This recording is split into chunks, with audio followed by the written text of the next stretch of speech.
বেলুনের ৬ নং ওয়ার্ডের বিএনপি অঙ্গ সহযোগী সংগঠনের কর্তৃক আয়োজিত আজকের ইফতার ও দোয়া মাহফিলে উপস্থিত আছেন বেলুনের ইউনিয়নের সাবেক সফল চেয়ারম্যান বিএনপির উপজেলা বিএনপির সদস্য জনাব আব্দুল কাইম সরকার রিপন সাহেব।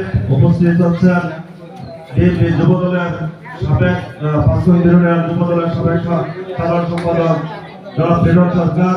উপস্থিত আছেন শাহিন পাঠান, উপস্থিত আছেন কামাল ভাই সহ সেলিম মন্ডল সহ ছাত্রদলের সভাপতি সেক্রেটারি সহ বিএনপি অঙ্গ সহযোগীদের সকল নেতৃবৃন্দ ও এলাকাবাসী, আসসালামু আলাইকুম।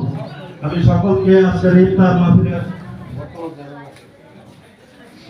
বর্তমান চেয়ারম্যান জনাব শামসুল হক সাহেব সহ বিএনপি অঙ্গ সহযোগী সংগঠনের সকল নেতৃবৃন্দ সহ আসসালামু আলাইকুম। আজকের এই ইফতার ও দোয়া মাহফিলে বিএনপি নেত্রী বেগম খালেদা জিয়া রূপমুক্তি সহ তারেক রহমান সহ এবং জিয়া রহমান সহ সকলে জিয়া রহমানের রাস্তা সহ সকলে দোয়া করবেন। আমি আমার বক্তব্য